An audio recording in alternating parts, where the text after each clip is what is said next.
ஓம் சத்குரு ஸ்ரீ சதாசிவ பிரம்மேந்திர திருவடிகளே சரணம். மையன்பர்களே, தொடர்ந்து பல வருடங்களாக ஞாயிறு வகுப்புகளிலே கலந்து கொள்கிறீர்கள். ஏதோ எனக்கு தெரிந்த சில உண்மைகளை நான் உங்களுக்கு சொல்லிக் கொண்டு வருகிறேன். என்னை விட பெரிய சாமியார் இங்கு கிடைக்காததால் நான் உங்களுக்கு சொல்ல வேண்டியதாக இருக்கிறது. வேறு ஒன்றும் இல்லை. பெரிய மகான்கள் கிடைத்தால் நீங்கள் அவர்களை பயன்படுத்தி கொள்ள வேண்டும். ஜாதியிலே பெரியவர்களாக இருக்கலாம், இல்லை ஞானத்திலே பெரியவர்களாக இருக்கலாம். இருந்தாலும் என்னிடம் நீங்கள் வருவதனால் எனக்கு தெரிந்த அதைத்தான் என்னால் உங்களுக்கு சொல்லிக் கொடுக்க முடியும். நான் சொல்வதுதான் முடிந்த முடிவு என்று சாதித்தால் தான் அங்கே பிரச்சனை இல்லையா? எனக்கு தெரிந்ததை நான் முன்னேறிய வழிகளை உங்களோடு பகிர்ந்து கொள்கிறேன் என்று அவைகளே சொல்லிக் கொடுக்கிறேன், அவ்வளவுதான். திடீரென்று இந்த ஜாதி பிரச்சனை நடுவில் தான் வந்தது. அது ஒரு 4-5 வருடங்களாக அந்த வெளி உலகம் தெரியாமல் நான் இருந்ததனால் பொறுமையாக அந்த இறைவனுடைய செயல்தான். அதை நான் எங்கே அதிகமாக சொல்வது. அதனால் இந்த இணையதளம்லாம் எனக்கு இன்டர்நெட்னாலே என்னன்னு தெரியாது, கம்ப்யூட்டர்னாலே என்னன்னு தெரியாது.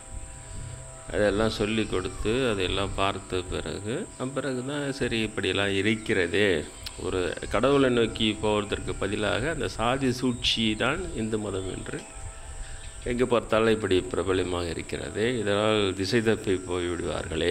நீங்களே கூட அவைகளெல்லாம் தெரிய வந்தால் திசை தப்புவதற்கு வாய்ப்பு இருக்கிறது. அதனால் கொஞ்சம் அதிகமாக அதை சொல்லுகிறேன். பிறகு நேரடியான எதிர்ப்புகள் வரும்பொழுது அதற்கு பதிலையும் நான் சில சமயம் கடுமையாக சொல்வதை போல தான் இருக்கிறது எனக்கே கூட.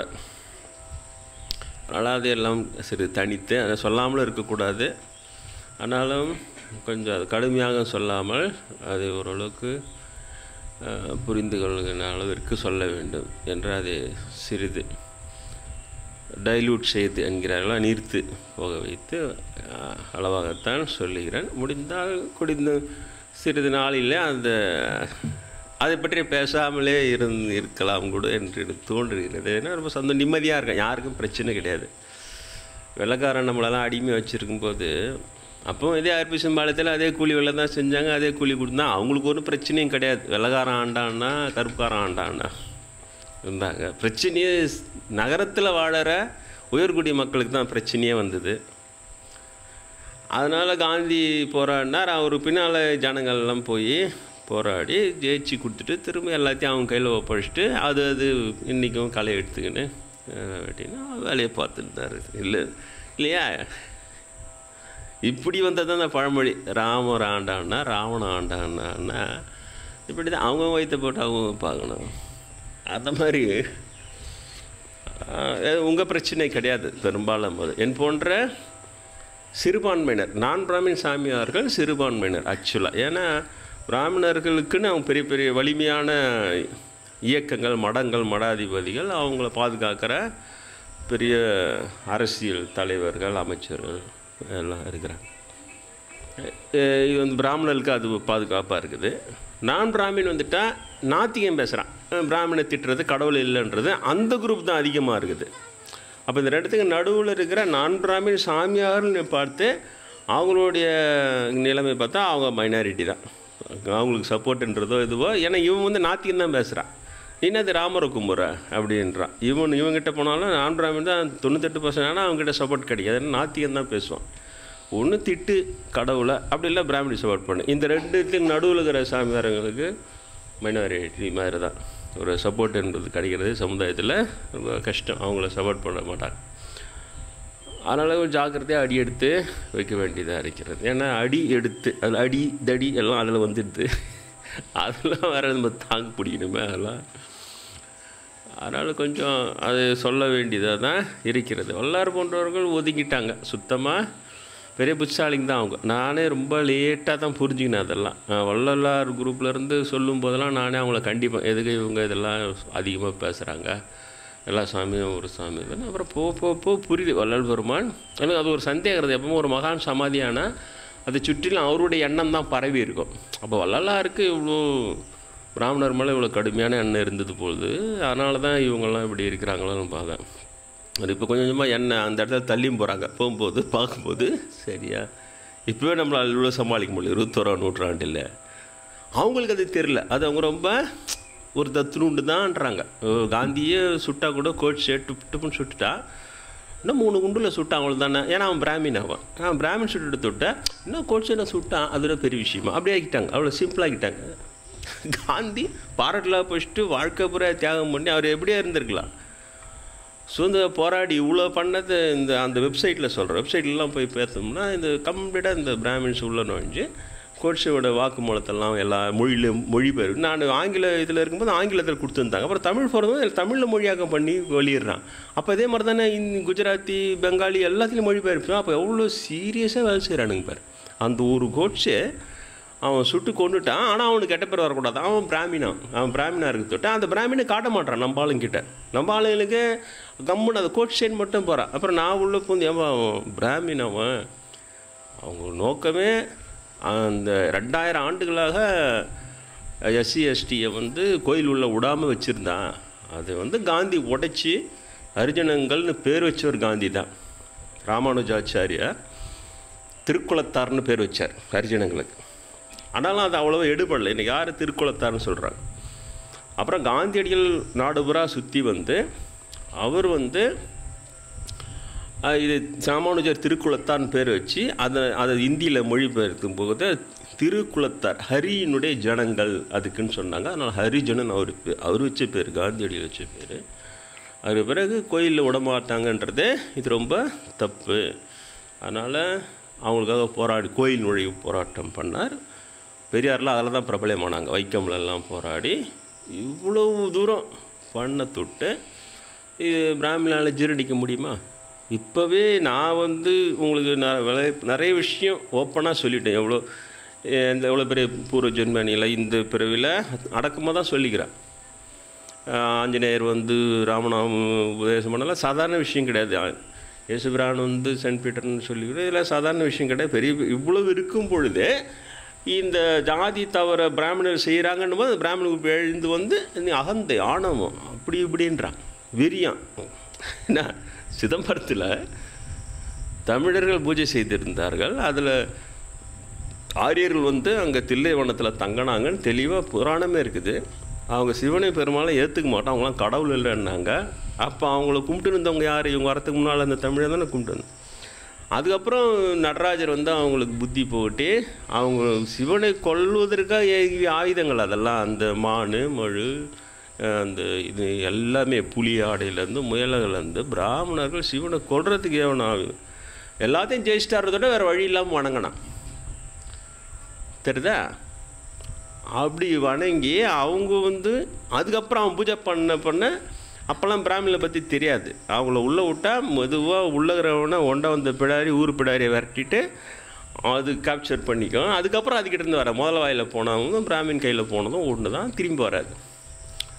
அது நடைமுறையில் பார்க்குறோம் இல்லையா? அப்போது இவங்க உள்ளே வரும்போது இவங்க கொண்டு வந்தால் சமஸ்கிருத மொழி. அப்போ இவங்களை திருத்தறதுக்கு முன்னால் அந்த நடராஜரையும் கோவிந்தராஜர் பெருமாளையும் தமிழ் அந்தணர்கள் பூஜை செய்து கொண்டிருந்தார்கள். தமிழை தானே பூஜை செஞ்சுருப்பாங்க அதை இல்லையா? இவங்களுடைய சமஸ்கிருத மந்திரத்தெல்லாம் தோக்கடிச்சார் இல்லையா சிவபெருமான்? தமிழ் மந்திரத்தின் ஆற்றலால் தானே தோக்கடிச்சார் அதை. இவ்வளவு நிரூபித்த பிறகு மெதுவாக அந்த தமிழ் அந்தனில் ஓரம் கட்டிட்டு தீட்சிதர்கள் இவங்களே இப்போ தில்லைவாழந்தன இவங்க தான் நினைக்கிறாங்க. அடுத்தது ராஜா அங்கே பொன் வைந்த பராந்தக சோழனிலிருந்து பெரிய பெரிய மன்னர்கள்லாம் அந்த கோயில் எப்படிலாம் நிர்வகிச்சு எல்லாம் பண்ணாங்க. அவங்கள அழகாக மெதுவாக ஓரம் கட்டு அவங்க தலைமுறை உங்களுக்கு தெரிஞ்சது தான். பரங்கிப்பாட்டில் ஆடு மேய்க்குது தெரிதா? வள்ளி தான் ஆமாம். இவ்வளவு வஞ்சகம் பண்ணிவிட்டு இப்போ தமிழை அந்த சபையில் பாடக்கூடாது, ஒன்றும் கொடிமரத்தாண்டன்னு பாடிக்கோ, அந்த நந்தி நாள்னு பாடிக்கன்றது எவ்வளோ பெரிய தப்பு இல்லை அது. இது ஏன்பா இப்படி தமிழை நீ இழிவுபடுத்துகிறேன்னு கேட்டால் நீ தமிழ் வெறிய மொழி வெறிய.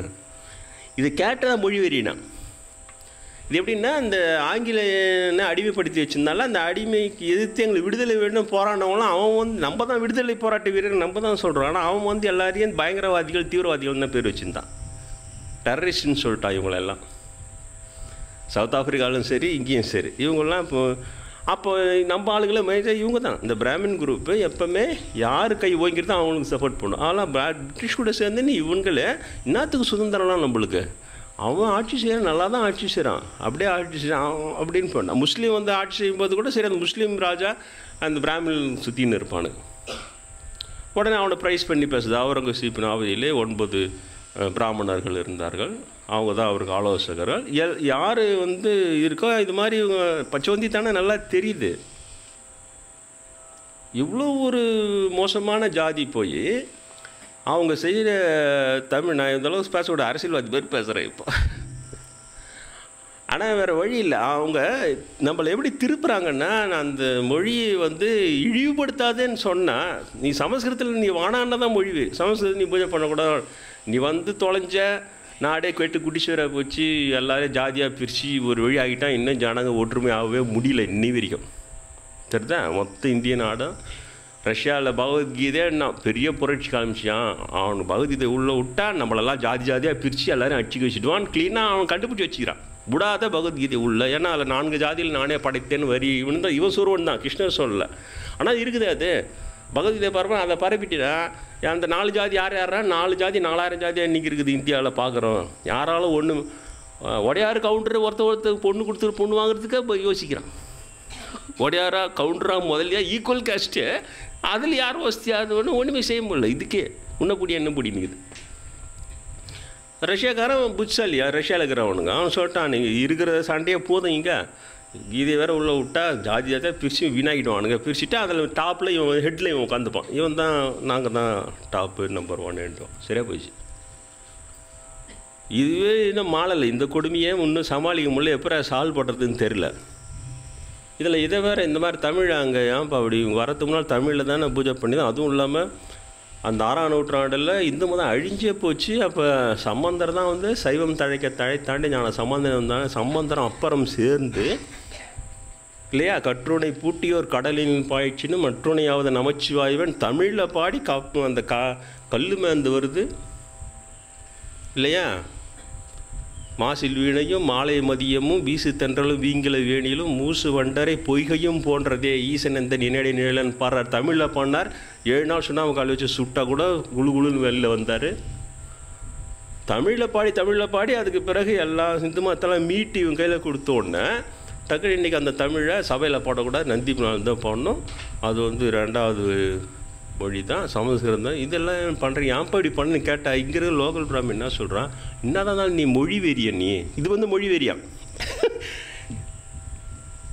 இழிவுபடுத்தாதேன்னு சொன்னால் அது பேர் மெழுவெறின்றான். எப்போ மொழிவெறின்னு சொன்னோம், சமஸ்கிருதம் மட்டும், சமஸ்கிருதம் தூக்கி வெளில தூக்கி போடு, தமிழ் தான் இருக்கணும்னா அப்போ தான் மொழிவெறி. இவனுக்கு சமஸ்கிருதம் தான் வசதி, தமிழ் மட்டும் தமிழத்துக்கு வெளில போட்டு இவனுங்க சொல்கிறானுங்க, இதுதான் மொழிவெறி. சமமாக நடத்துகிறா, அது உண்மையிலே உயர்ந்த மொழி அது. அதால் தான் இவ்வளோ பெரிய சித்துக்கள் விளையாடி இன்னும் பாடல் பெற்ற ஸ்தலங்கள்னு சொல்கிறாங்க இல்லையா. எந்தில் பாடல் பெற்ற ஸ்தலம், சமஸ்கிருதத்தில் பாடல் பெற்ற ஸ்தலம் எல்லாம் தமிழ்லேயே பாடிய பாடல் பெற்ற ஸ்தலங்கள். ஒரு கூட சமஸ்கிருதத்தில் பாடி பாடல் பெற்ற ஸ்தலம் கிடையாது. தமிழில் பாடின்னு வந்தாங்க ஆழ்வார்களும் சரி. நான் தமிழில் பாட தொட்டு அவை பாடல் பெற்ற ஸ்தலம் இன்றைக்கும் இப்படி போயின்னு இருக்குது இல்லையா.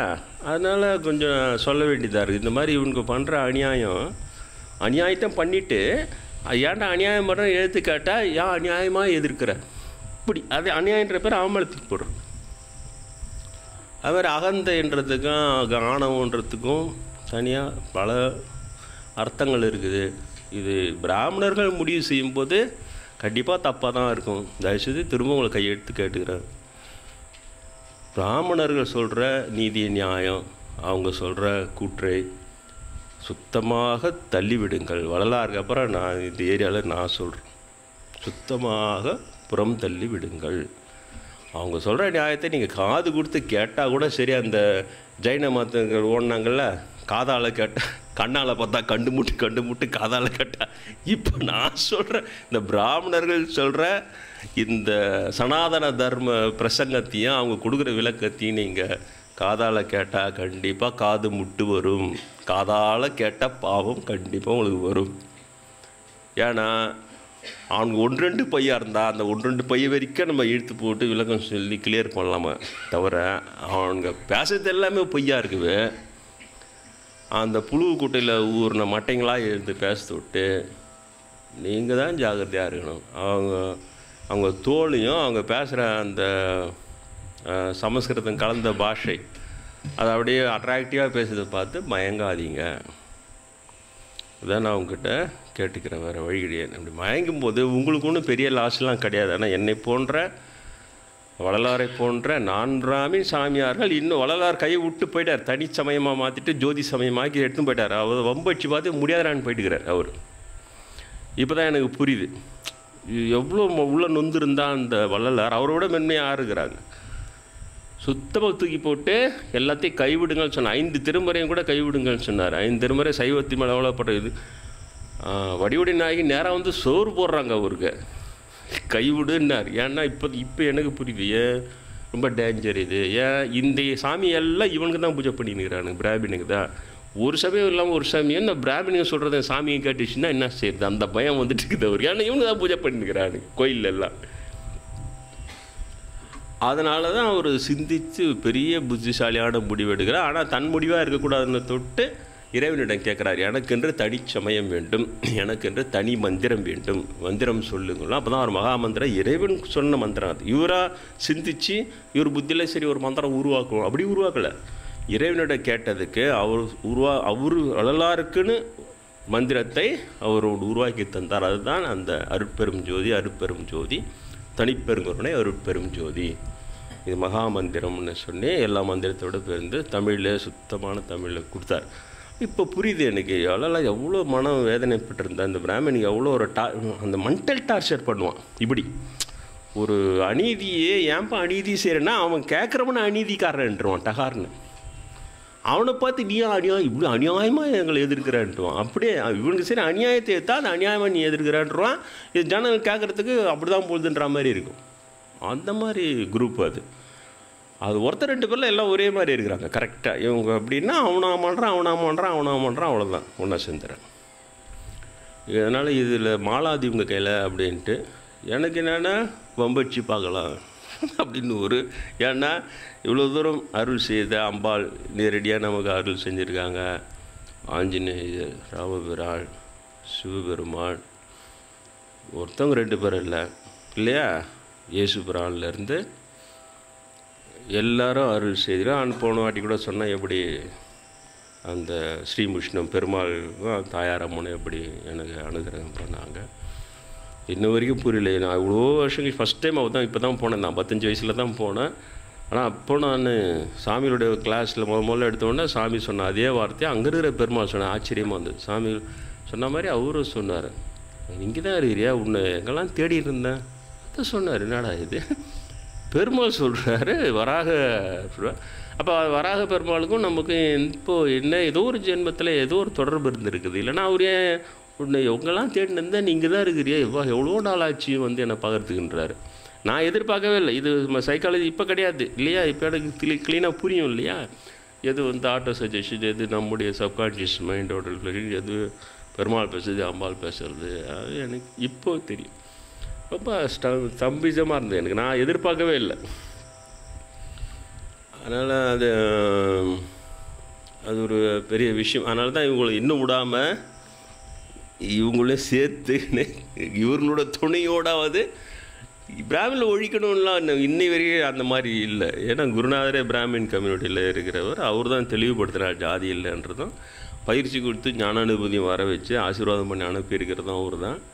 அதில் எந்த இதுவும் கிடையாது எனக்கு. ஆனால் அந்த ஒரு பிராமின் சரியாக இருக்கிறான்னு தொட்டு இந்த 1000 பிராமின் கிட்ட இவங்க ஏன் ஏமாறுவானு அது இல்லையா, ஏமாற வேண்டிய அவசியம். பிராமின் சாமி குருநாத பிராமினை தொட்டு அப்போ அந்த சிதம்பரம் பிராமினுங்க செய்கிற அநியாயத்தில் நம்ம தமிழ் எப்படி படர்பு ஒத்துக்கிறதா நம்ம ஆமாம்மா அண்ணா பிரம்மேந்திர ஒரு பெரிய மகான் இதில் இருக்கார், அதனால் நீ எவனோ அநியாயம் பண்ணிக்க, இதை பண்ண சொல்கிறாங்க அவங்க.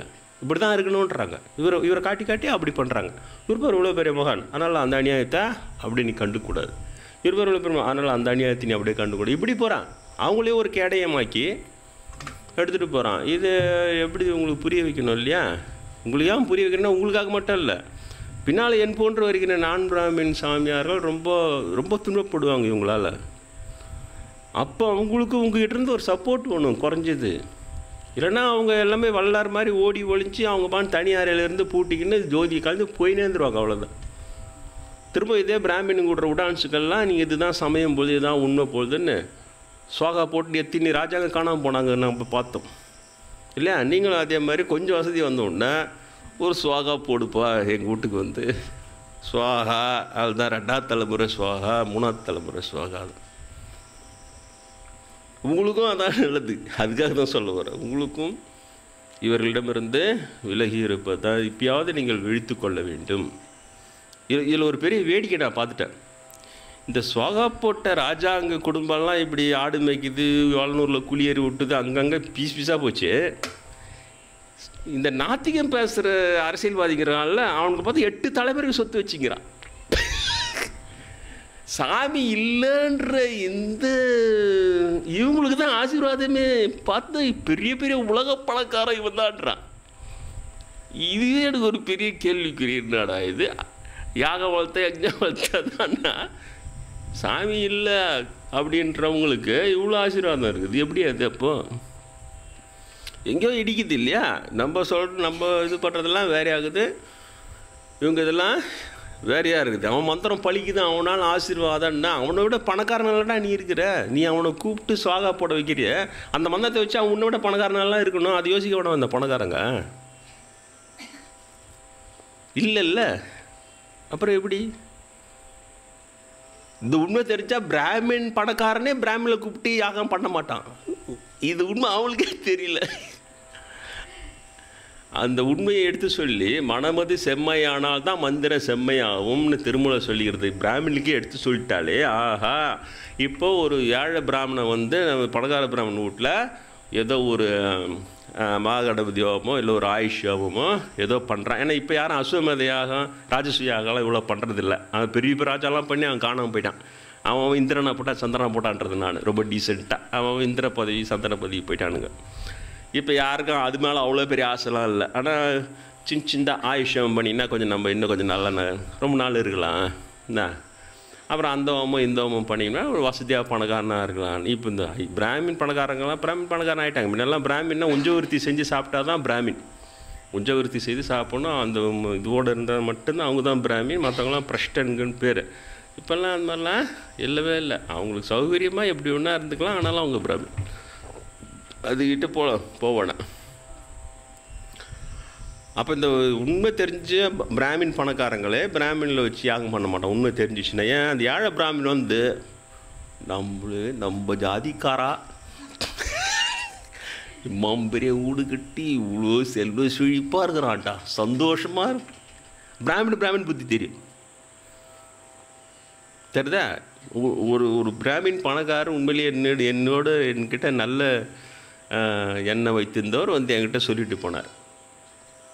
ஒரு பிராமின் நண்பர், என்னோடய நண்பர் வந்து இருந்தார். நீங்கள் வந்து ரொம்ப நல்ல டைப்பாக இருக்கிறீங்க, அதனால உங்களுக்கு நான் ஒன்று சொல்கிறேன் கேளுங்க. நான் வந்து பிராமினுக்கு பிராமின் புத்தி நல்லா தெரியும். நீங்கள் நல்லவராக இருந்தால் நீங்கள் ஏமாறக்கூடாதுன்னு சொல்கிறேன். உங்கள் ஆசிரமம் நல்லா இருக்கணுன்னா அந்த பிராமின் பையனை சாகாதீங்கன்னு சுத்தமாக சொல்லிட்டு போனார். பிராமின் பையனை சார் நான் அப்படி சொன்னேன்னு சொல்லிட்டாதீங்க, ஆனால் நீங்கள் ரொம்ப நல்ல டைப்பு. ஏன்னா அவங்க வீட்லேயே நான் இருக்க தொட்டு அவர் எல்லாத்தையும் பார்த்தார். எனக்கு அந்த வித்தியாசம்லாம் இல்லைன்றதெல்லாம் தெரிஞ்சுக்கின்னு அவர் சொன்னார், நீங்கள் ஏமாந்துடுவீங்க, நீங்கள் உங்களை மாதிரியே எல்லோரும் நினைக்கிறீங்க. ஆனால் பிராமின் கண்டிப்பாக பிராமினாக தான் இருப்பான், அவங்க வித்தியாசம்லாம் இல்லாமல் இருக்க முடியாது. இவன் என்ன பண்ணால் உங்களை வச்சு நல்லா டெவலப் ஆகி வந்து டெவலப்பான ஸ்டேஜில் என்ன சொல்லுவான், நான் பெரியவன் ஆசீர்வாதத்தால் தான் இந்த மாதிரி வந்தேன் பளிச்சுன்னு சொல்லிட்டு போயினே இருப்பான்.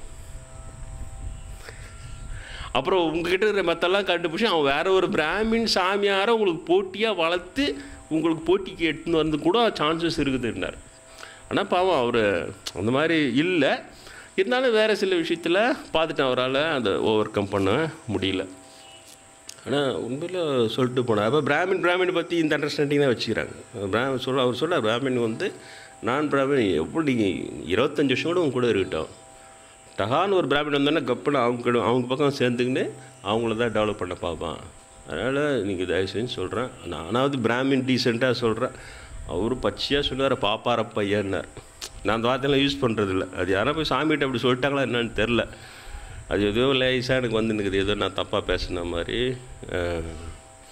ஏதோ வந்துக்குது, அவர்கிட்ட போய் தப்பாக சொல்லிட்டாங்களா அதெல்லாம் அந்த மாதிரி எதுவும் அது மாதிரி யூஸ் பண்ணுறேன். அந்த உதாரணத்தை சொல்லும்போது சொல்லி ஒரு வாட்டி பெரியார் சொன்னதை சொன்னேன். பாம்பையும் பாப்பானை கண்டா பாம்பு விட்டு பாப்பானை அடிலாம் சொன்னார் அவர். அது சொன்னேன். அந்த வரியை சொல்லும்போது அப்படி தான் நான் சொல்ல வேண்டியதாக இருக்குது. ஆனாலும் அவனே அப்போவே சொல்லிட்டேன். நான் வந்து எனக்கு அதில் ஆர்வம் கிடையாது. குருநாதர் பிராமினாக இருக்கும்போதே அதுவும் இவர்கிட்ட வந்ததுக்கு முன்னாலே காலேஜ் படிக்கும்போதே எனக்கு அந்த பழக்கம் இல்லை, அது இயற்கையாகவே இல்லை. அவர் கமல் சாமியில் வரல, அவர் காலேஜ் படிக்கும்போது ரொம்ப வருஷமே எனக்கு பழக்கம். அவர் வரும்போது கூட கேட்டேன், என்ன ஒரு வேளை நம்ம படிக்கும்போதாவது நான் எப்பயாவது அப்படி சொல்லியிருக்கேன் சார், உங்களுக்கு என்ன ஞாபகம் இருக்குதான்னு கேட்டேன். அவரு இல்லை, நீங்கள் அந்த மாதிரி சொல்ல மாட்டீங்க எப்பவுமே சொல்ல வரேன். அவரு சொன்னார், அந்த பிராமின் எனக்கு சொன்னார், எப்படி சேர்க்காதீங்க அப்படின்ட்டு சொல்லிட்டு போனார். அப்போ இவ்வளோ உஷாராகிற பிராமின் இந்த உண்மையும் தெரிஞ்சுதுன்னா இந்த ஏழை பிராமின் ஹான்னு பெருமூச்சு விட்டான்னா காலி, 2வது தலைமுறையே காலி. இது உண்மை தெரிஞ்சு பிராமினை வச்சு அவங்களே இது பிராமின் அங்கெல்லாம் பண்ண மாட்டாங்க. ஆனால் இதுதான் உண்மை. இல்லைன்னா இத்தனை ராஜசூயாக அசுமத செய்த யாக செஞ்ச அத்தனை அரச குடும்பமும் இன்றைக்கி காணாமல் போனதுக்கு வேறு என்ன காரணம் நீங்கள் சொல்லுங்கள். வேறு என்ன காரணம்? சத்ரபதி சிவாஜி எப்படி அவன் படையெடுத்து போகிறாங்க, அந்த முஸ்லீம் மன்னனை தோக்கடிக்கிறாங்க, அந்த ராணியை தூக்கின்னு வந்துடுறான் இவனோட ஆளுங்க. தூக்கின்னு வந்து இறங்கி உங்களுக்கு பரிசு கொண்டு வந்துடுறான்னு திறந்து பார்த்தா பட்டத்து ராணி உள்ளேருந்து இறங்குறா, முஸ்லீம் ராணி. பலான்னு ஒரு அற விட்றான் அந்த அமைச்சனை. எப்படா நீ இந்த வேலையை செய்ய, இன்னொருத்த மனைவியை போய் எப்படா தூக்கின்னு வரான், அவன் தோத்தவனா கூட இருக்கட்டும், எப்படி நீ இது அவன் நடுங்கிறா. உடனே அவள் கையில் அந்த இது கட்டுவாங்களே சகோதரி, எதுக்கு பயப்படாதுன்னு சொல்லி உடனே தன் மனைவியை வர வச்சு இவளை கூட்டின்னு போயிட்டு பயப்படாமல் இருக்க சொல்லி அவள் உணவுலாம் கூட அடுத்த இது பல்லக்கில் இவளை ஏற்றி அதை மன்னங்கிட்ட அனுப்புகிறான். அவள் காலில் விழுந்து வணங்குறான் இல்லையா? யாரும் இப்படி செய்ய மாட்டான். மீதி எல்லா வெளிநாட்டு போர் வீரன் அரசன் எல்லாரும் பார்த்தா அது தோத்துட்டோன்னா அந்த தோற்றில் இருக்கிற அந்த அரண்மனை பெண்களை எல்லாம் நாஸ்தி பண்ணிட்டுவானுங்க. ஏன்னா அவங்க அரண்மனையில் இருக்க வளமாக இருப்பாங்க, செழிப்பாக இருப்பாங்க, இப்போ இந்த காலத்து நடிகைகள் மாதிரி இருப்பாங்க. அதனால் எவனும் விட்டு வைக்க மாட்டான். சத்ரபதி சிவாஜி இவ்வளோ பெரிய வீரன், இன்றைக்கி அவனுடைய வம்சம் என்னாச்சுன்னே தெரில. எங்கே போச்சு, என்னாச்சு, ஏதாச்சு? ராமபிரான் இவ்வளோ பெரிய சக்கரவர்த்தி, அவருடைய வம்சாவழி என்னாச்சு இன்றைக்கி தெரியவே இல்லையே. கிருஷ்ணருடைய வம்சாவழியாவது அதுக்குள்ளெல்லாம் அழிஞ்சுதுன்னு சொல்லலாம். பரீட்சித்து பண்ணால் அந்த பஞ்சபாண்டவர்கள் தர்மத்துக்காக வாழ்ந்தோம், அவங்களுடைய வம்சம்லாம் என்னாச்சு இன்றைக்கி தெரியவே இல்லையே. எல்லாம் இந்த யாக வளர்த்தனவங்க தான். ராஜசூய யாகம், அசுவமதி யாகம், இந்த யாகமாக வளர்த்தி இவனுக்கு பேச்சு நம்பி சுத்தமாக வீணாக போயிட்டாங்க. இது வேறு எதனா காரணம் தான் சொல்லுங்கள், இதாவது அவங்க வீணாக போயிட்டாங்க. எனக்கு தெரிஞ்சது ஒரு காரணம்தான், வடமதி செம்மையாக இருந்தால் தான் அங்கே மந்திரம் செம்மையாக, அந்த பிராமின்லாம் மன செம்மையெல்லாம் கிடையாது. அதனால் அவனுக்கு விட்ற பெருமூச்சு சுத்தமாக கொஞ்சம் கொஞ்சமாக அழிச்சியாக போச்சு. அது அழிஞ்சு போச்சேன்னு இப்போ இருக்கிறவங்க கவலை பண்ணோம்ல. இந்த இவ்வளோ பேர் கோயில் கட்டினா நம்ம இவ்வளோ பேர் வசதியாக வாழறோம், இவ்வளோ நல்லா இந்த ராஜ குடும்பம் தானே இவ்வளோ நம்மளுக்கு இவங்க தானே ஆதரவு கொடுத்துருக்காங்க. அந்த வம்சத்துக்கு நம்ம ஏதாவது ஆடுமைக்குன்னு அந்தளவுக்கு கஷ்டப்படணுமா அவங்க இல்லையா? ஒரு குடும்பத்தை காப்பாற்ற முடியும், இவ்வளோ பேர் சேர்ந்து ஒரு நல்ல நிலைமையில் வாழ வைக்க முடியாதா? அந்தளவுக்கு சுத்தமாக ஈவு இறக்கம் பச்சாதாபம் நெஞ்சில் ஈரம் எதுவுமே கிடையாது. நன்றி அதெல்லாம் விட்டு கூட கிடையாது. அதனால் இப்போ நம்ம குரு பிராமணர்கள் தொட்டு இப்போ இவங்க பண்ணுற இவ்வளோத்தையும் இவங்க வந்து நியாயப்படுத்துகிறான்றா. அப்படி தான் இருக்கணும்னா அவங்கள சப்போர்ட் பண்ணணுன்றா. இது எப்படி இவனும் புரியல. அந்தளவுக்கு இவனுக்கு கொடூரமானவனுங்கிறான். இவனுக்கு கூட சேர்ந்துக்கின்னு பிராமின் செய்கிற அதர்மன்னா யார் செஞ்சாலும் அதர்மம் தான்ட்டு அதை கண்டித்தா நம்மளுக்கு சந்தோஷமாக இருக்கும். அது செய்ய மாட்டாங்க. நம்மள காயறான், நம்மள தீரான், நீ ஆகந்த நீ அழிஞ்சு போடுவ, நீ பாரு என்ன போகிறான்றா. என்னடா இது ஒன்றும் புரியல. இவன் கொஞ்சம் கொஞ்சமாக நம்மளை அசுரங்களை சேர்த்துருவானுங்க பொழுது, அசுர குலமாக சேர்த்து நம்மளே இவரை சம்மாரம் பண்ணார் ஒழிஞ்சான்னு பண்ணுவானுங்க. இல்லை நரகாசுரன் பற்றி அப்படி தான் சொல்கிறான். நரகாசுரன் ரொம்ப நல்லவன். பிராமணன் செஞ்ச அட்டு விழித்தே கேட்டான், அவன் தட்டி ஆள்தான். அதுக்கு மேலே அவன் எந்த தப்பும் செய்யலை.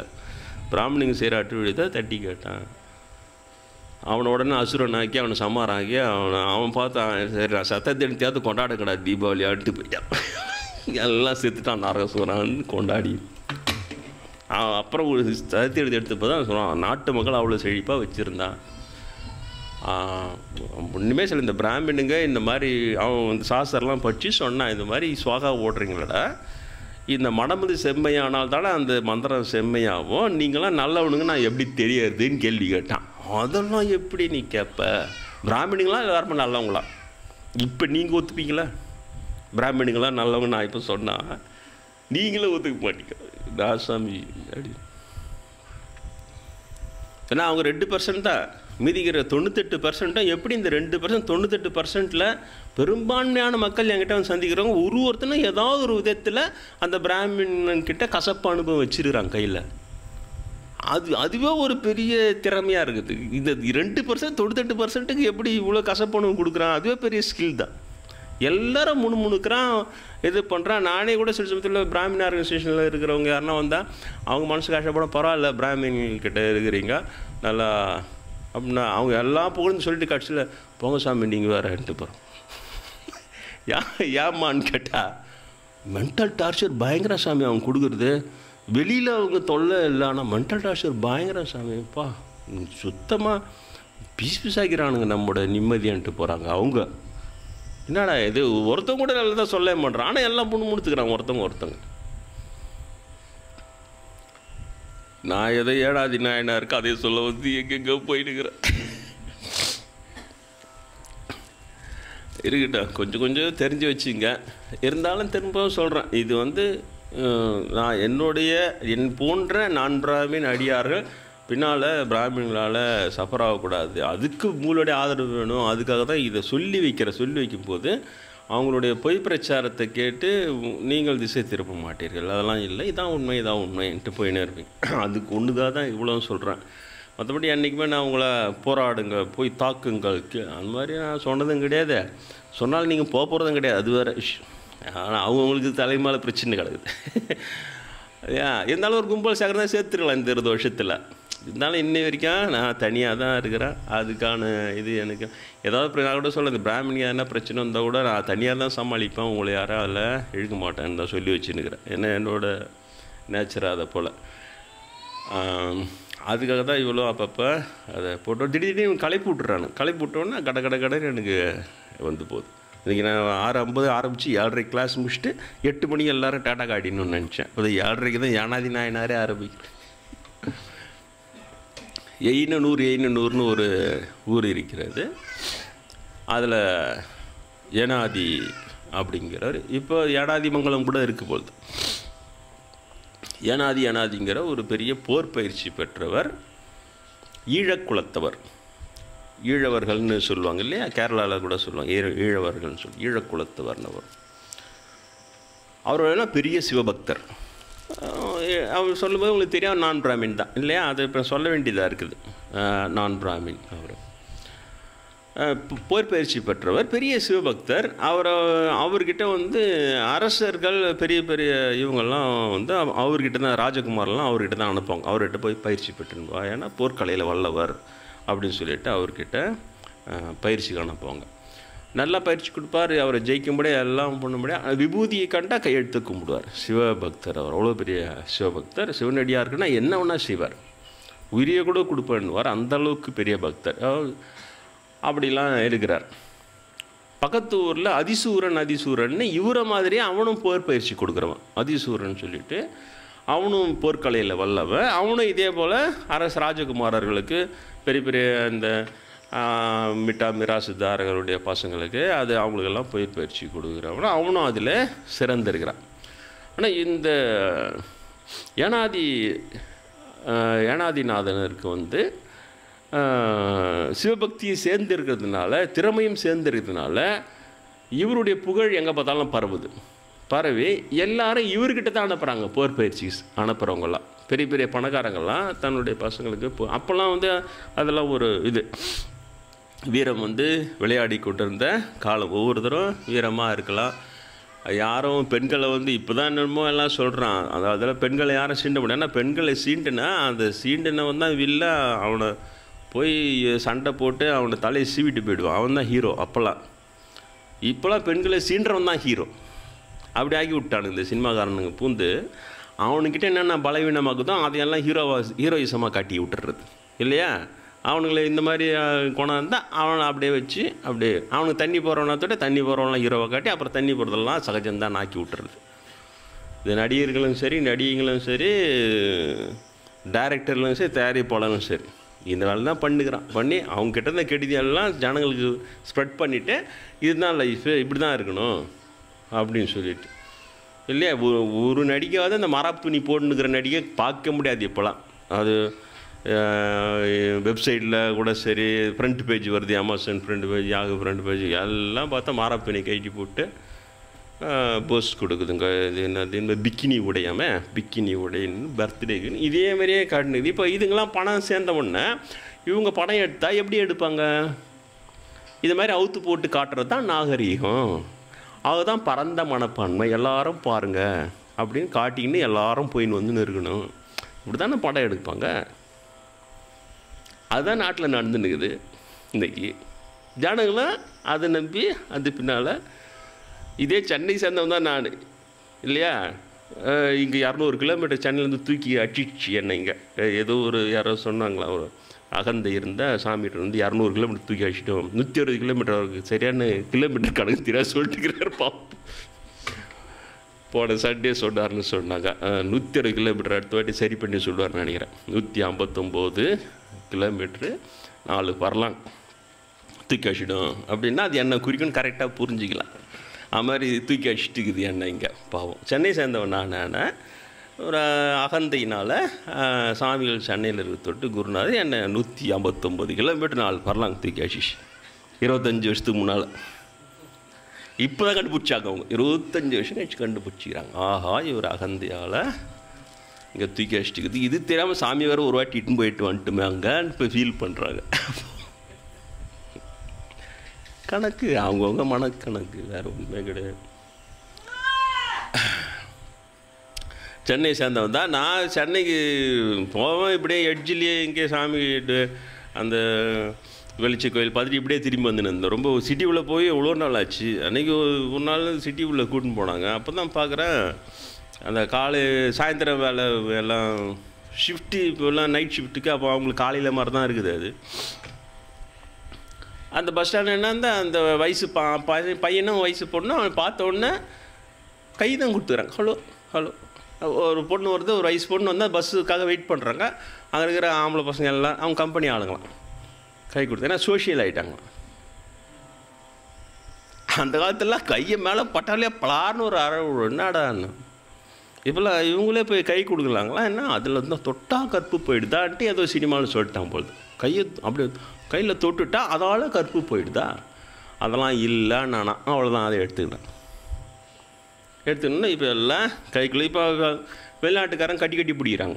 இவர் கொஞ்ச நாள் கழிச்சு இங்கே எடுத்துன்னு வந்துடுறாங்க. சென்னையில் பார்த்தா ஆம்பளையும் பொம்பளையும் வயசு பையனும் பொண்ணும் ஒருத்தவங்க கட்டி பிடிச்சி அதுக்கப்புறம் ஹக்கிங் கிஸ்ஸிங் அதெல்லாம் இருக்குது. அந்த கொடுமை பார்த்துள்ள சமாதி ஆகிடலான்னு நினைக்கிறேன். சமாதி உங்கள் தலைமுறை நீங்கள் பார்த்து ரசிக்கலாம். உங்கள் பேரை பேத்திங்களா என்னம்மா வயசு பையனாகிறான், அவனை போய் கட்டி பிடிக்கிறான். யோ கண்ட்ரி ப்ரூட் ஆயா நீ சும்மாரு, உனக்கு ரொம்ப ஷாலோ மைண்டட். நீ ஒரு ஒரு பையனை மராப் தண்ணி அவுத்து போட்டு கட்டி பிடிக்கிறதாலே கற்பு போயிடுதா? உங்கள் பேத்தி கேட்கும். கேட்கலன்னா நீங்கள் அப்போ என்ன கேளுங்க இந்த ஸ்விட்சு போட்டு.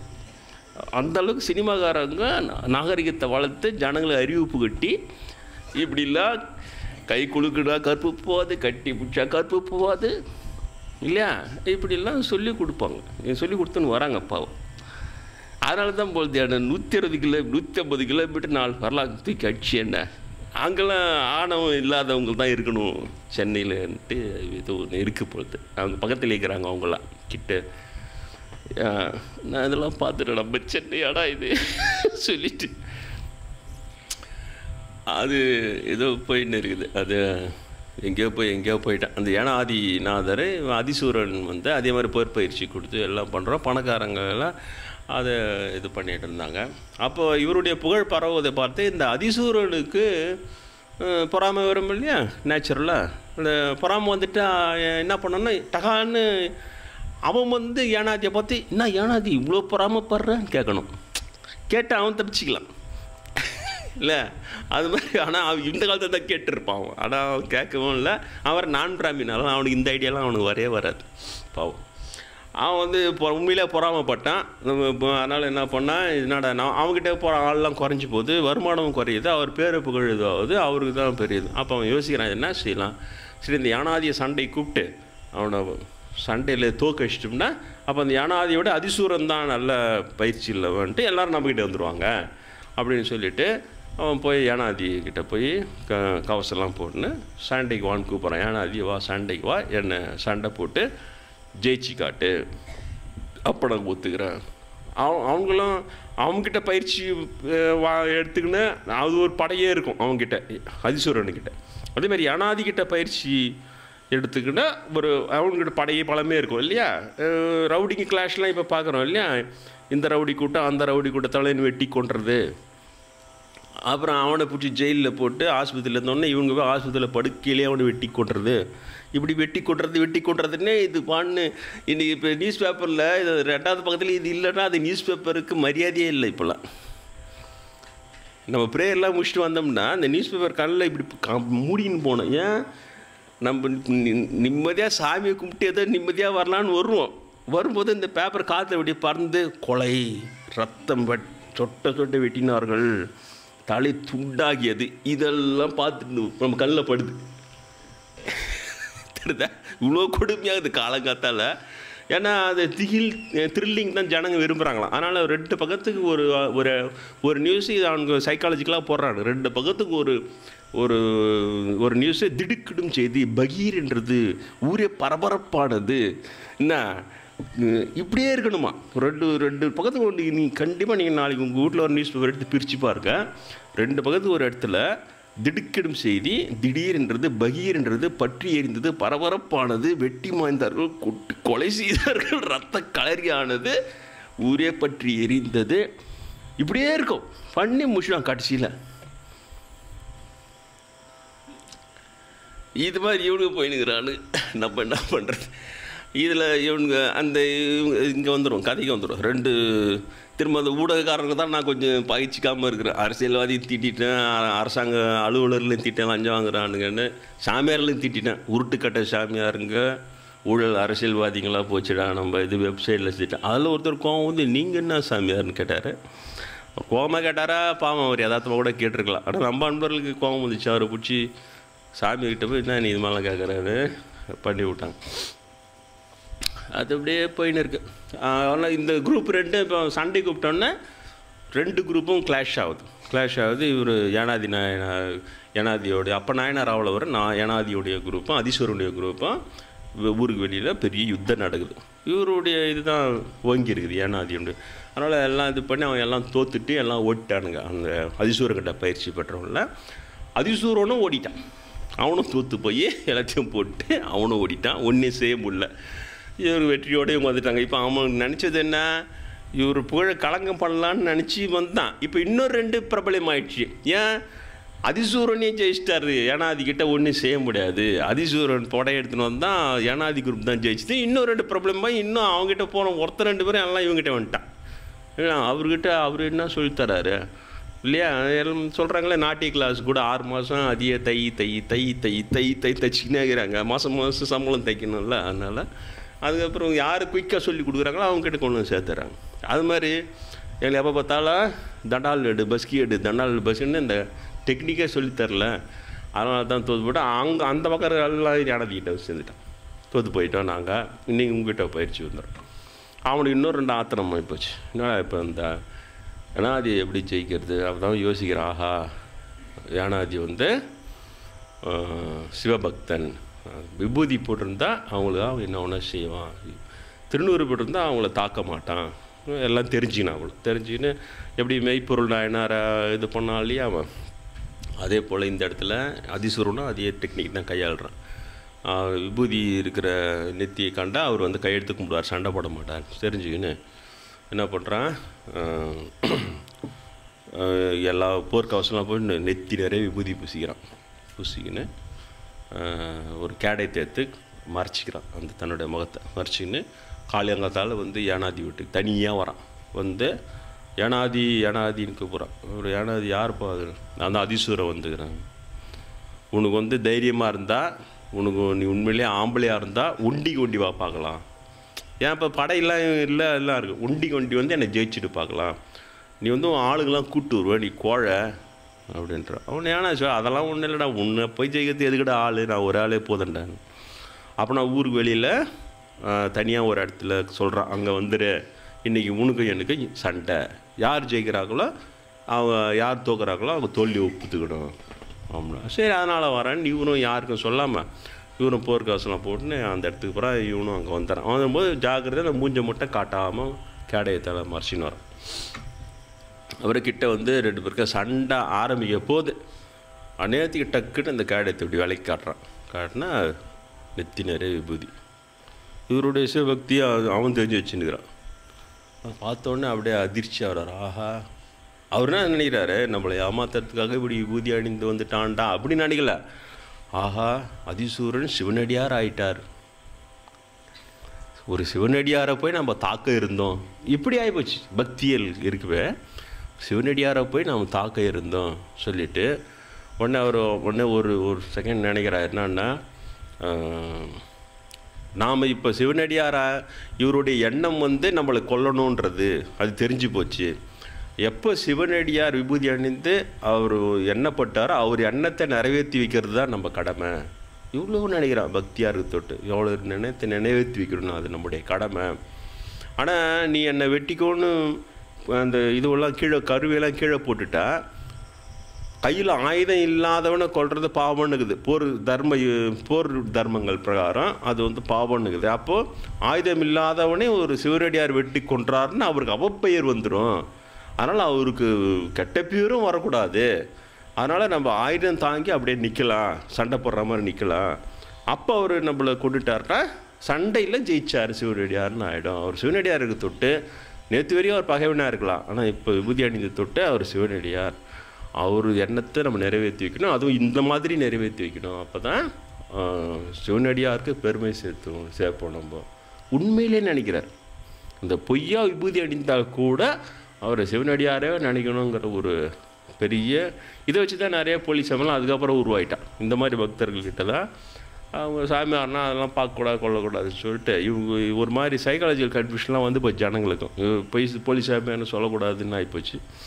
இல்லை நான் சொன்னேன், இங்கே போனால் இங்கே யார் இருக்கிறாங்கன்னு கேட்கிட்ட அவர் இங்கே போலீஸ் சாமியார் இருக்கிறாரு, நல்ல சாமியாரை போலீஸ் சாமியார் இட்டு போகிறது, இதெல்லாம் ஜனங்கிட்ட. ஆனால் அவர் அப்படி எண்ணப்படுறார். அந்த பக்தி தான் கணக்கு. அது சொல்ல வரும். 2 பேருமே நான் பிராமின் தான், கொல்ல வந்தோம் நான் பிராமின் தான். அவனும் பிராமின்லாம் இல்லை, அவனும் நான் பிராமின் தான். எல்லாருக்கிட்டையுமே தான் இருக்குது. எல்லா கெட்ட குடும்பம் நல்ல குடும்பம் இருக்குது. இல்லை நான் பிராமின்லாம் நல்லவங்கன்னு என்றைக்குமே சொன்னதில்லை. நீங்கள் ஏன்னா யோசிச்சு பார்த்து வந்து என்கிட்ட சொல்லுங்கள், சாமி முன்ன சொல்லிங்க, நீங்கள் நான் பிராமின்லாம் நல்ல விட்டு கூட நான் சொன்னதே கிடையாது. பிராமின் போட்டு அநியாயத்தை சொல்கிற உஷாராக இருக்குன்னு சொல்ல தவிர அதுக்காக நான் பிராமின்லாம் நல்லவங்களாம் சொன்னதில்லை. இவங்க வந்து அவர் நிற்கிறார், அதே மாதிரி சண்டை போடுற மாதிரி அந்த கத்தியை ஓங்கின்னு அப்படியே நிற்கிறார். அவன் உடனே கேலி செய்கிறான், கிண்டல் செய்கிறான், அந்த விபூதியை காட்டுறான். இந்த பார் விபூதி இப்போ என் தலையை வெட்டா, இந்த நக்கல்லாம் பண்ணுவாங்க இல்லையா, அது மாதிரிலாம் பண்ணுறான். அவருடைய பக்தியை போய் அவன் வந்து அது ஒரு கோழைத்தனமாக இழிவாக அந்த பக்தி இல்லாதவங்க அந்த மாதிரிலாம் பண்ணுவாங்க. அவன் தான் அநியாயம் பண்ணுவான். ஆனால் இவங்கள வந்து நக்கல் அடிப்பான், கிண்டல் அடிப்பான். ஆனால் குருநாதர் சொன்னது எனக்கு ஞாபகம் வருதுன்னா, நக்கல் கிண்டல் வந்து ஆணவத்தின் வெளிப்பாடுன்னு சொல்லுகிறார். நையாண்டி என்பது ஆணவத்தின் வெளிப்பாடு. நகைச்சுவை வேறு, நகைச்சுவையாக பேசி சிரிக்கிறது வேறு. ஆனால் நையாண்டி பண்ணி பிறரை மனதை நோகடிப்பது என்பது அதெல்லாம் வேறு. இது இல்லாமல் அந்த உண்மையை சொல்வது வேறு. காந்தியடிகள் வெள்ளைக்காரனை வெளியே போனார், அப்போ வெள்ளைக்காரமான நோவு வச்சிட்டாரு காந்தி. அது மாதிரி அதுவும் சொல்ல முடியாது. ஏன்னா உண்மையை சொல்லி போராட வேண்டிய நிலைமையில் இருக்கிறாங்க அவங்க, சொல்லி தான் ஆகணும். அப்புறம் காந்தி கதையே பாதியில் தான் விட்டு வந்துட்டேன் நான் இல்லையா. இந்த அர்ஜுனர்களுக்காக உள்ள கோயில் வழிய போராட்டம் நடத்தி அதில் கோவப்பட்டு தான் இந்த கோட்சே பிராமின் வந்து அவர் சுட்டு கொண்டான். 3 குண்டு சுட்டு கொண்டுட்டான். ஒன்றுமே கிடையாது, அவன் சும்மா சீப். அவன் இன்றைக்கி அவன் பிராமினாக இருக்கிறான்ற தொட்டு அவன் கொடுத்த வாக்கு மூலங்கிறது இல்லையா, நான் வந்து ஜாதி வெறியில் கொள்ளல, அது கொள்ளல, பாகிஸ்தான பிரியத்தை ஒத்துனார், அதனால தான் என் குடும்பம் அழிஞ்சுது, அதனால தான் அவரை கொண்டேன். இவ்வளோ அதை வந்து பிராமினுக்கு ஃபுல்லாக எல்லா மொழியிலையும் ட்ரான்ஸ்லேட் பண்ணி பரப்பினார். நம்ம ஆளுங்களும் அந்த அவங்க சூழ்ச்சி தெரியாமல், கோட்ஸ் பிராமின்றதே தெரியாமல் பரப்பினுக்கிறான். அந்த பிராமின்றதே அவன் எங்கேயும் காட்ட மாட்டான். அது நம்ம அன்பல் வரைக்கும் நான் அப்பப்போ போய் சொல்லுவேன், அப்பா இது வந்து பிராமினுக்கு பண்ணுற வேலை. அவனுக்கு கோட்ஸை வந்து அவன் காந்தி பாராட்டலா பற்றி வாழ்க்கை பூரா தியாகம் பண்ணி சுதந்திரமே வாங்கினாலும் அவரை ஒரு செகண்டில் சுட்டு கொண்டுட்டான். கோட்ஸே தான் வசதியான். இவனுக்கிட்டப்போ இந்த நன்றின்ற வார்த்தைகள்லாம் அதெல்லாம் அர்த்தமே கிடையாது, ஈவியருக்கெல்லாம் கிடையாது. ஜாதின்றது அவ்வளோ வெறித்தனமாக அது இவனுக்கிட்ட உள்ள. இவங்க என்ன நினைக்கிறாங்க, இவங்க இந்த எஸ்சி கேஸ் வன்னியர் கேஸ் அடிச்சு வெட்டின்னு குத்தி மடியினாலும் அதை தான் ஜாதி வெறின்றான். ஆக்சுவலாக இவனுக்கிட்ட ஃபுல்லாக இருக்குது அப்படியே, அதெல்லாம் சூழ்ச்சியாக இருக்குது, அவ்வளோதான். இதை போய் பண்ணலாமா? ஒரு காந்திக்கு போய் இவ்வளோ பெரிய துரோகத்தை பண்ணலாம், செத்துட்டோன்னா கூட. அது ஒரு பிராமின் நடிகர், அவர் கோடிக்கணக்கில் பணம் போட்டு சினிமாவை எடுத்து அந்த காந்தி மட்டமாகவும் அந்த கொண்ட கோட்ஸை வசதியாகவும் காட்டுறாரு. அவர் இது எங்கே படிச்சுக்கிறது? அவர் திடீர்னு ஒன்றே சொல்கிறார், எல்லா ரத்தம் சிவப்பு ரத்தம் தான், எல்லா ஜாதி இல்லைன்னா அதை அவங்க ரசிகர்கள் அப்படியே போடுறாங்க. இவருப்பா ரொம்ப நல்ல ஒரு ஜாதி இல்லைன்றாரு. கோடிக்கணக்கில் செலவு பண்ணி நான் பிராமின் காந்தியை மட்டம் அடித்து சுட்ட கோட்ஸை வசதியாக காட்டுறாரு ஒரு ஆள். இவ்வளோ மூடத்தனமாக இருக்கிறானுங்க. இந்த நான் பிராமின் இந்த அறியாமை இருக்கு இல்லையா, இதுதான் அவங்களுடைய பலமே. நான் பிராமணனுடைய அறியாமை தான் பிராமணர்களுடைய பலமே. அவங்கள அறியாமையில் வச்சு ஏமாற்றி தான் என்ன சூழ்ச்சியாக தான் சாதிக்க வேண்டியது. அதனால் திரும்பவும் சொல்கிறேன், நான் பிராமணனை திருத்த போவே இல்லை. அது முடியாத காரியம், நடக்காத விஷயம். நான் என்னோடய முயற்சியெல்லாம் நான் பிராமணங்களை விழிப்பாக இருக்க சொல்கிறது தான். ஒரு பிரச்சனை உங்கள் கையில் வருதா, அது பிராமின் சொன்னான்னா நான் முதல்ல அதை பாரு. எப்பொருள் யாரார்வாய் கேட்பிடு அப்பொருள் மெய்ப்பொருள், அது விடு. அந்த பொருள் யார் சொல்கிறான்னு, யார் வாயிலேருந்து வருது பார், யார் அதை முதல்ல ஆரம்பித்து விட்டான்னு பாரு, அது யாருக்கு சப்போர்ட்டாக போகுதுன்னு பாரு. அது பிராமின் சப்போர்ட்டாக போகுதுன்னா கண்டிப்பாக அதுக்கு சப்போர்ட் கொடுக்காது. உள்ள அவ்வளோ கெடுதிக்குது. அந்த கெடுதிக்கு தண்டனையும் நீங்கள் பார்த்தீங்கன்னா மொத்த சமுதாயத்துக்கு தான் வருது. இயேசுவை கொண்டாங்க யூத சமுதாயத்தில், எல்லாருமே கொண்டாங்க. அந்த யூத மத அரசனும் அந்த நீதி சொல்கிறவனும் அந்த குரூப் கொலை பண்ணதுக்காக ஒரு சின்ன குரூப்பு சேர்ந்து தான் அடிச்சு கொண்டுச்சு. ஆனால் அதனுடைய விளைவு என்னாச்சு? அந்த பாவம் மீதி ஜனங்களுக்கு போய் சேர்ந்தா இல்லையா? அப்போ டக்குன்னு ஹிட்லர் வந்தோடனே எல்லா யூதெல்லாம் அழிச்சு ஒழிச்சிட்டான். இப்போ கொஞ்சம் யூதர்கள் தான் எல்லோரும் உயிரோடு போட்டு கொளுத்தலாம் கிராமமாக. அந்த பாவம் தானே இது. அப்போ நீ வந்து யாரோ செஞ்சாங்க, அது நம்மளை ஒன்றும் செய்யாதுலாம் கிடையாது. அந்த கொஞ்சம் குரூப்பு மொத்த குரூப்பையும் அந்த பாவத்துக்கு இழுத்து விட்டுடுது. அதே போல் தான் இது தெரியுதா. காந்தி வந்து இழிவுபடுத்துறதுக்காக இவன் பண்ணுற ட்ரிக்ஸ் இல்லை. நான் பிராமின் மாட்டிக்கின்னு அந்த கோட்ஸுக்கு செலவை கோயில் கட்டுனா கண்டிப்பாக மொத்த பாவம் மொத்த சமுதாயத்துக்கு வரும். அவனுங்க ட்ரிக்ஸை தப்பிச்சிடுவானுங்க. அவன் முஸ்லீமாக ஆண்டாலும் சரி, இதுவாக ஆண்டாலும் சரி. சப்போஸ் இந்து மதம் அழியுதுன்னா முதல்ல முஸ்லீமாக மாறிடுறவன் இவன் தான். நான் பிராமின் முல்லான்னுவான் இல்லையா? ஆப்கானிஸ்தானில் இந்த பிராமினா என்னானா மொத்தம் இந்து நாடு தான் அது. இன்றைக்கி மொத்தம் முஸ்லீம் நாடு. அப்போ அங்கேருந்து பிராமின் குரூப் என்னாச்சு? அந்த 2% அவங்க இன்னும் பிராமினா இந்துவாக இருக்கிறாங்களாங்க? இல்லவே இல்லை. அவனுங்க தான் முதல்ல பார்த்துக்கினே இருப்பான் குறி. எல்லாம் அதில் தாண்டோன்னு குப் பண்ணி ஒன்று தாண்டுறோம். குளிச்சுட்டு அல்லாஹு அக்பர்ன்ட்டான். சரியாக போச்சு. ஒரு பிராமினும் காண வைப்பாங்க. இதை தான் நான் வெப்சைட்டில் சொன்னேன். நீங்கள் பண்ணுற வேலை எல்லாரையும் வெறுப்பேற்றி ஒரு குரூப்பாக முஸ்லீமாக தள்ளிட்டு கட்சியில் நீ எகிரி அதில் குச்சிடுவ. இந்த மதத்தை அழிக்கிறவன் நீங்கள் தான். அதுக்கு இன்னொரு உதாரணமாக சொன்னேன். ஜேசுதாஸ் இன்றைக்கி வந்து பெரிய அவார்டு வாங்குறார், ரொம்ப பெரிய பாடகர் எல்லாம். அவர் என்ன கேஸ்ட்டு? SC caste. எஸ்சி கேஸ்ட்டாகவே இருந்த ஒரு ஜேசுதாஸை நீ எஸ்சி கேஸ்ட்டாகவே நீ ஆதரவு கொடுத்துருந்தீங்கன்னா இன்றைக்கி அவரோட பெருமை வந்து இந்து மதத்துக்கு தான் வந்திருக்கு. இவ்வளோ பெரிய பாடகர், ஒரு இந்து பாடகர். ஆனால் அவர் பார்த்தார் இவனுங்க விடமாட்டானுங்க சொல்லிட்டு கிறிஸ்துவனாக மாறி ஜேசுதாஸாக மாறினதுக்கு அப்புறம் தான் அவருக்கு ஃப்ரீயாக வழி விட்ற. அப்போ நீ என்ன சொல்கிற?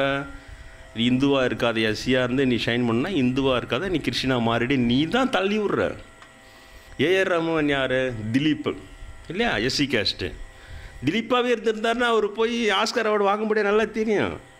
அதனால் அவன் க்ளீனாக ஏஆர் ரஹ்மான் மாறினோன்னு க்ளீனாக வழி விட்டுற. அப்போ நீ என்ன சொல்கிற? இந்துவாக இருந்தினா நான் உன்னை வளர விட மாட்டேன், நீ ஒன்று முஸ்லீமாக போ, இல்லைன்னா கிறிஸ்டினாக போ, நீ தான் பிடிச்சி தள்ளுற. இதை தான் நான் எடுத்து சொல்கிறேன். அப்படி பண்ணாதீங்க. அப்போ அவங்க எஸ்சியில் இருக்கிற திறமையை நீங்கள் எஸ்சி கேஸ்ட்டாகவே இன்றைக்கி வளர்த்தா அவங்கள புகழ் வாய்ந்தவங்களா ஒருத்தர் கூட ஆக்கிறதுக்கு உடலையே, நீங்கள் விட மாட்டீங்களே. அப்போ அடுத்த மாதம் நீ ஷைன் பண்ணணும்னா அடுத்த மாதத்துக்கு போன்னு நீ தானே சொல்கிற மறைமுகமாக. அவங்களும் அதை புரிஞ்சுனா தானே போகிறான் அவன். வேறு மாதத்துக்கு போனால் தான் நம்மளுக்கு ஃப்ரீயாக பச்சை கொடி விட வழியில் இடைஞ்சலே இருக்காதுன்னு போயிட்டு. உண்மை இது தான். வேற்று மதத்துக்கு எஸ்சி கேஸ்டில் இருக்கிறவங்கள தள்ளுறது இவர்கள் தான். அவன் நீ எஸ்சியாகவே இருந்தால் நான் அவனை வளர விட மாட்டேன் அப்படின்னும் போது அவன் வளரத்துக்கு எங்கே வழின்னு பார்த்தா முஸ்லீமாக மாறினவனா. இப்போ முஸ்லீம் ஆகணும் நீ அப்போ நீ தான் இவனே போய் கொடி கட்டுறான். என்ன தான் ரஹ்மான் சார்ன்றான். என்ன இருந்தாலும் ஜேஸ்தாஸே வெறுத்து போய் ஒரு மீட்டிங்கில் வளாசலாம் வளைச்சிட்டார். என்னை எஸ்சியாகவே இருந்து என்னை வளர விட்டுருந்தீங்கன்னா நான் கிறிஸ்டினாக மாறிக்கின்ற அவசியம் இல்லைடா அவர் சொல்கிறார். அவர் க்ளீனாக அந்த கேஸ்ட்டை பிடிச்சி வளாசினார் ஒரு மீட்டிங்கில் அவர். ஏன்னா ப்ராக்டிக்கல் ட்ரூத் இதுதான், நிலைமை இது தான்.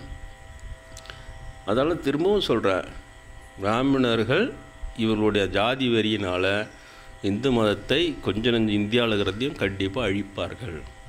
வெறுப்பேற்றி எல்லாரையும் திருத்தி விட்டுட்டு கட்சியில் அவனும் தவிடும், அவ்வளோதான். அதுக்கு மேலே கிடையவே கிடையாது. புரியுதா? பிராமின் மகான்கள் அவங்களுக்கு ஒரு வாய்ப்பு அதில் வச்சு அங்கே இல்லையா, சதாசிவ பிரம்மேந்திரர்னு போட்டால் என்ன வெப்சைட்டில் பிரம்மேந்திரால்னு போட்டு ஜாதி இல்லைன்ற ஒரு மகானியை, வர்ணம் இல்லை, ஆசிரமம் இல்லை, தர்மம் இல்லைன்னு சொல்லி என்ன மாதிரிலாம் உருவாக்கின ஒரு மகானுக்கு நிலமுன்னா அதே பிராமின் குரூப் அவங்கள சேர்த்துட்டு சதாசிவ பிரம்மேந்திரால் அப்படின்னு போட்டான். ஏன்னா தெரிஞ்சுக்கணுமா ஒரு பிராமின்ட்டும் இவங்கெல்லாம் அந்த பிராமின் தானே இவங்களாம் மெயின்டைன் பண்ணுறோம். அப்படி சிம்பாலிக்காக சிக்னல் விட்றான். இவருக்கு இந்த நிலைமை. அப்போ ராமானுஜர் ஆனார், என்ன ஆனார்? ஒன்றுமே இல்லை. நீங்கள் இழிப்பாக இருங்கள், அதுக்காக சொல்ல வரேன். இப்போ எல்லாமே தமிழில் வந்து விட்டது. தமிழ் அந்தணர்கள் பிராமண உள்ளே நுழைவதற்கு முன்னால் இந்தியா பூரா இருக்கிற எல்லா சிவன் கோயிலும் பெருமாள் கோயிலும் தமிழ் அந்தணர்கள். இன்னும் சொல்லப்போனால் வள்ளுவர் கேஸ்ட்னு ஒன்று இருந்தது இல்லையா, வள்ளுவன்கிற ஒரு ஜாதி, திருவள்ளுவர் கேஸ்ட்டு, சூத்திரர்கள் அவர்கள். ஆனால் அந்த வள்ளுவர் கேஸ்ட்டு தான் எல்லா பூஜையும் செய்து கொண்டு வந்தது. விக்கிபீடியாவில் போய் க்ளீனாக போட்டுக்கிற வள்ளுவன் கேஸ்ட்ன்றது அவர்கள் தான்.